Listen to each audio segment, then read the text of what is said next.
NikkiNicoleStar fam, let's talk about this dinner party from hell. Baby, when I tell you that I thought that Lindsay was going to be the problem, the way this episode was leading up to the fact that Lindsay was going to be the issue because of how she's been hot and cold with Mark. I will say this, right? I feel like Mark is trying and attempting, and I feel like Lindsay is just not giving him anything to really work with. I guess because, listen, like she said, I was 99% in, and now you brought me down to 1%, and you just got to work with it. So I don't know if she's punishing the dude or whatever, but the energy that she was giving him this episode, I felt like she was going to be the problem at the dinner party. So let's break it down. At the dinner party from hell, all of the, I was going to say contestants on the show, all of the cast get together and each couple talks about where they're at in their journey. Noor and Steve, who have become my favorites. I can't believe I'm here with this couple. Remember, I was just like, I don't know if they're going to work, but now I'm just really all in with Noor. I said Noor. Noy and Steve. Forgive me, Noy. I'm really all in with Noy and Steve. They both had like highs and lows about their relationship, but at the end, each commented on the things that not only that they both have to work on, but that they're willing to put work into it because they want something good to come out of it. It was pretty much the consensus of all the couples, especially Yasmina and, is it Dick Gregory? Is his name Dick Gregory? Who is that? No, that's not Dick Gregory. What is his name? Yasmina and Michael. I don't know why. You know, he does look like Dick Gregory a little bit, don't he? Like right around here, it's giving Dick Gregory. Anyway, Yasmina and Michael, even they had like nice things to say about each other, even when they were speaking about the bad parts of their relationship. And they both had high hopes for their relationship. Everybody pretty much was on the same wave. Even Mark and Lindsay, who were, you know, giving me a little pause, like I was a little nervous about where we were going to end up because the title of the show is Dinner Party from Hell. Who normally makes a ruckus at group events? Lindsay, right? So that's who I'm thinking. So when we get to Mark and Lindsay, I'm thinking it's going to be, you know, a little difficult. Lindsay is rubbing Mark. Mark doesn't like when she touches her. He squints. But everybody was kind of making light of that, right? So when we moved on from them, I was just like, who could it be? It cannot possibly be Olajuwon and Kat, especially after the way that he told her that he was finally feeling her. He's not in love with his wife. He's not in love with his wife. Please understand that Olajuwon is not in love with his wife. He makes sure every confessional to tell us that he's not in love with Kat. Let me tell you something, Olajuwon. You're so happy. You're so blessed to be on this show because I guarantee you a woman like Kat would have never looked in your eyes, would have never glanced at you, would have never breathed upon you. So you're so lucky that this show was able to get you an amazing woman like that because on your own, it could never happen. You were just saying that you're feeling this woman. Now, all of a sudden, she's a huge problem. So when we get to Kat and Olajuwon, Kat is like, yeah, well, you know, we're coming together. We're doing our best. You know, we have some highs and lows, but, you know, here we are now, and we're in a good place. Right? Because Ola was rolling his eyes, this big grown man rolling his eyes, having all these conniptions with his body and his face. And Kat is like, okay, so what's going on? So then he's finally like, well, what I want in a wife, I don't see in Kat. You know, I could have been there, but I don't see it in her. What happened? What happened, right? So he's now made everybody, including Lindsay, uncomfortable. Everybody's like, whoa, what is happening here? Even Kat is like, I don't know what happened because we were just real good. So I don't understand what's happening here. So Olajuwon is just like, well, I saw something and I don't want to talk about it because if I talk about it, it's going to get real ugly. What are you going to do? Like, how ugly is it going to get? Like, what, define ugly. What are you going to do? I hate the way this man speaks to Kat, who told him that she was in an abusive relationship and the man that she was in that abusive relationship with spoke to her that way. And it seems like ever since she told Olajuwon that, he's been doing that. He's been mimicking the behavior of her abuser. She told him specific things about how that man treated her. And ever since then, he's put on the suit of this abuser that she was familiar with in her last relationship. And he is doing the same things to break this woman down. I feel like Olajuwon knows that he could never get a woman like Kat, right? And I feel like what he wants her to do while he's in this process with her is break her down, make her believe that she is nothing. So when this is done, right, when she's finally able to talk to the fans, when she's finally going out and promoting the show and really seeing her worth, by the time she gets to that point, she's already so low, she does not know how amazing she is, and she will stick with this kind of man. She will stick with this terrible human being who was treating her like that because she does not know her worth. I feel so bad for her because when she was speaking to Olajuwon about the abuse that she received in her relationship on camera, so we know that Kat is really close with him and like really in this process for good, it seems like, with Olajuwon, like really going through the motions and doing what needs to be done. We know that if this is what we got of her telling him about her abuse on camera, we know that there's been even more details and depth of a conversation about this, you know, when they were having a little pillow talk or whatever, or when the cameras weren't there, right? So he knows details that we will never know, right? He knows these things, and I feel like he has used the things that he has learned about Kat's abuser to tear her down. I feel like he found those cliff notes on this abuser, how to make this great woman feel small. He found it, and now he's using it on her because he knows that when she gets outside of this, show bubble, that she's probably going to be that girl, right? She's that girl anyway in Boston, but now she's on this global platform, and I think he feels like he already can't measure up. He won't be able to measure up after the show. So while she's in this bubble of this show, he's going to make sure that she doesn't believe that she can do better, even though we all know. That's what I think is happening here. Anyway, back to this dinner party from hell. So Olajuwon is acting up. Kat is just like, I don't understand what's going on. Even in the confessional, she's like, I don't know what's going on with him. So then Olajuwon looks at her. He's just like, do you want me to tell? Because I'll say it. If you want me to say it, I'll say it. And Kat is like, no, don't say it, because I don't know what it is. I'd rather do it in private. And I'm so glad that the women stood up for her and was just like, you're blindsiding her. Even Lindsay stood up for Kat in her own Lindsay way. I was just like, you know what, Lindsay, if you and Kat got issues, maybe calling her a B-I-T-C-H, even in an endearing way, maybe that's not the language you should use, because Kat was a little confused, right? She didn't know what side Lindsay was on until Lindsay got to the end of her statement, and she was like, she rides for you. She rides for you. This woman, this female dog rides for you. She's just really blindsided right now, dude. Like, she's blindsided. So I was like, Lindsay, where are we going? Okay. But Lindsay was writing for her as well. And all the women were just like, this is really embarrassing. Your wife doesn't know what's going on, but yet you're exposing her in front of us. And I'm like, why would you do that, right? Why? Because there was flashback footage of Olajuwon looking at Kat's phone, right? Because in his confessional, he says, I looked on Kat's phone and I saw something that I didn't like. When he's saying that, we're getting the flashback footage of him looking at her phone. He goes through her phone. Why are you scrolling through her phone? Did she tell you to look for something? Like, he doesn't even give us that explanation. He's just like going through her phone. He says, I'm going through her phone and I saw something. But when there's no cameras there, right?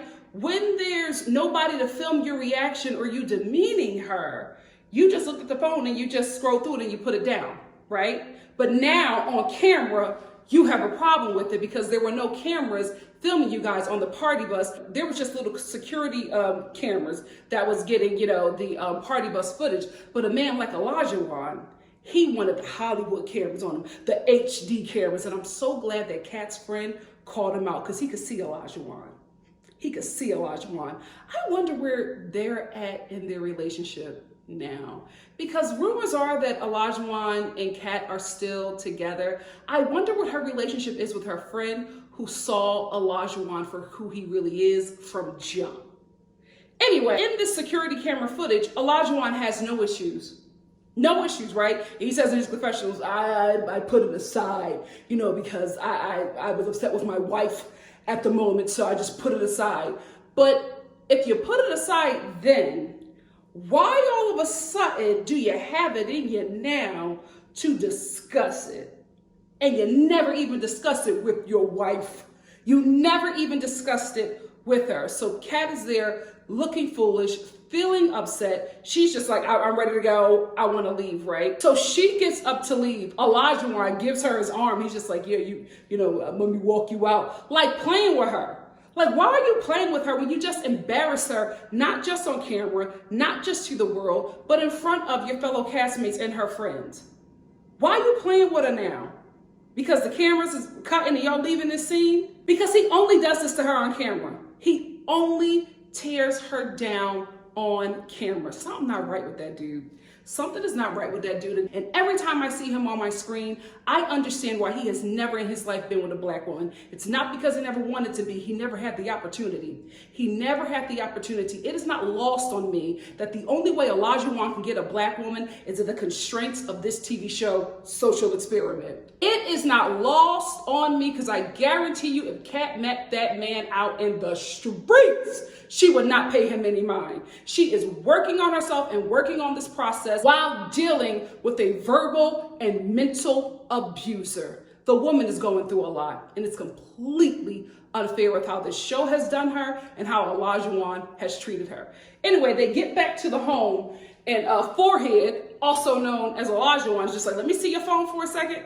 Kat gives him her phone. She does not know what this man is going to see, but she's not like afraid, right? She's not afraid in the sense of she doesn't have anything to hide, right? So he scrolls through her phone and he's just like, why do you have a dating app on your phone? And she's like, oh, I forgot it was there. And I actually believed her. She was like, I forgot it was there and I don't even have a profile. Like, I just forgot about it. There are so many apps on my phone that I just forget about, right? Sometimes I'm going through my thing, like, especially when I'm trying to get more storage, I'm like, what do I have on this phone that I can delete? And I go through and I'm like, why did I download this? Delete, like it happens. And I actually believed Kat. Before I move on, let me just say this. I used to be so gung-ho about people on this show not having dating apps, right? I'm like, well, if you're going on the show and you're getting married, you need to be all in. After I've watched a couple of seasons of this show and I have seen that the experts have paired some really great people with Satan's afterbirth, I am no longer saying get rid of those apps. Instead, I want you to keep those apps, keep them hidden, keep them dormant, right, until decision day.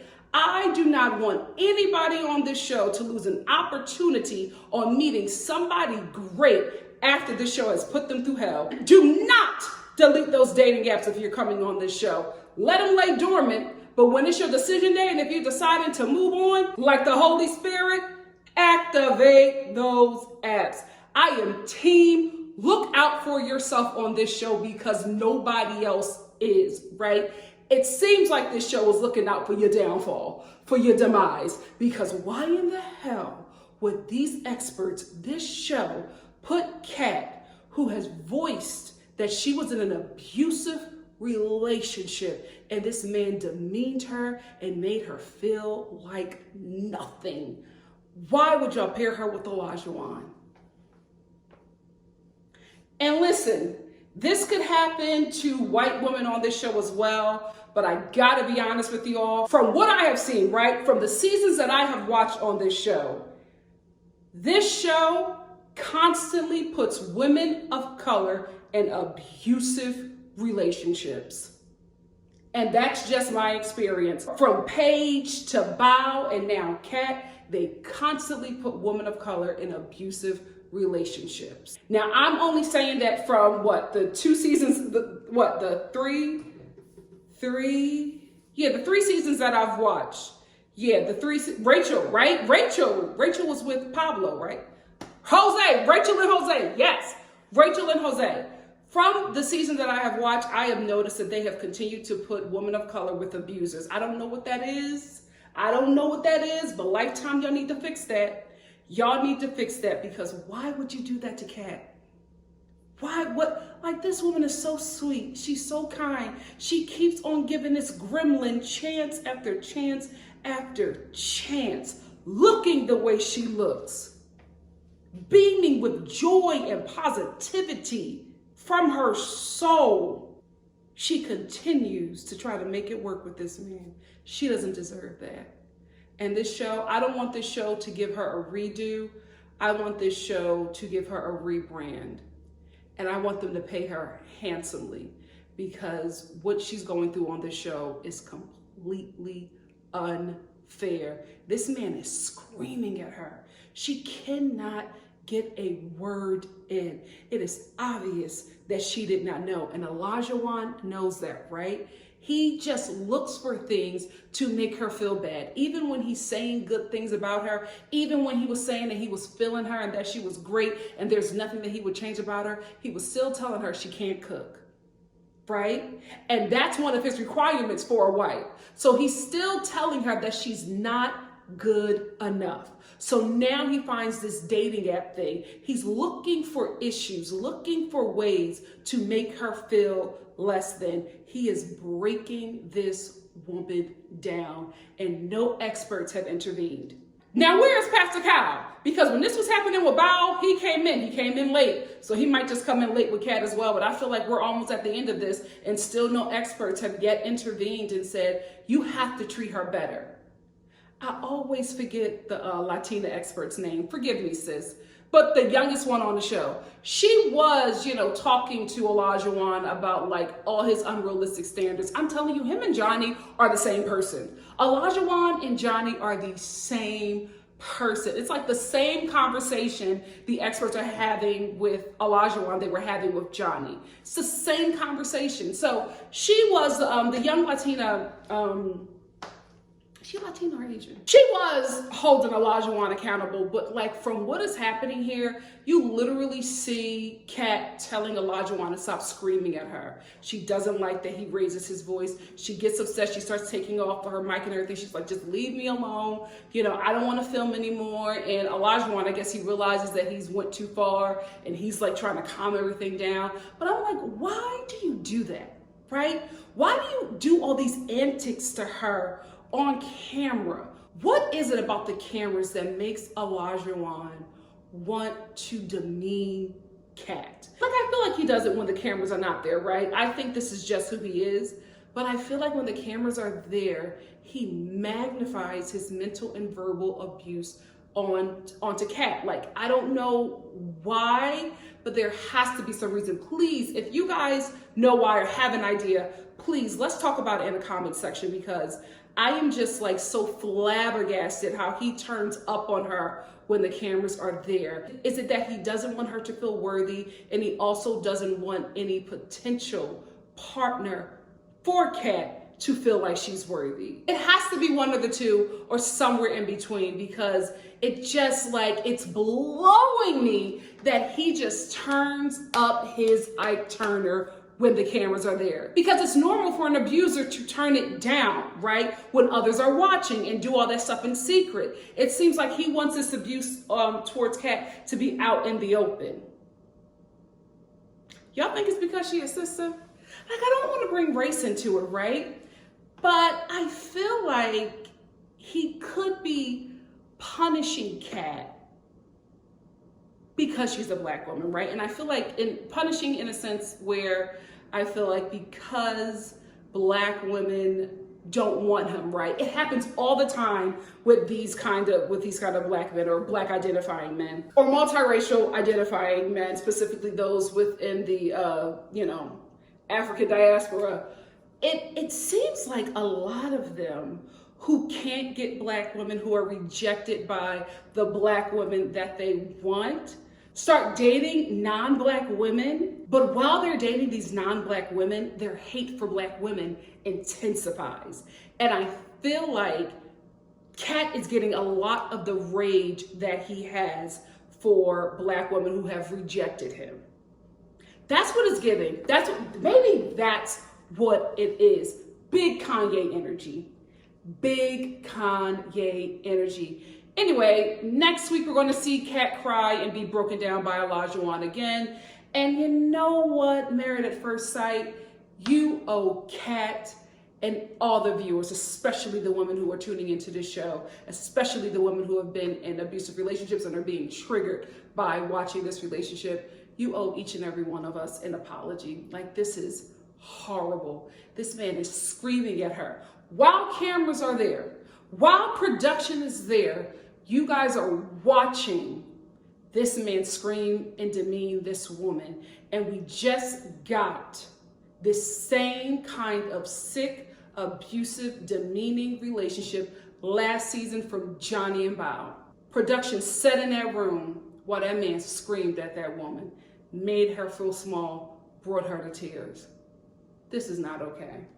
This is not okay. Anyway, that's all I wanted to say about the dinner party from hell. What do you guys have to say? Let's talk about it in the comments section. Let's pray that Kat gets free. If she's still in this relationship with Olajuwon, I just hope that he did a complete 180 and is a different person, has been delivered of that high value man, demonic spirit that's possessing his body. Hopefully he's in a much better place mentally, and he realizes the prize that he has in Kat. That's a big hope.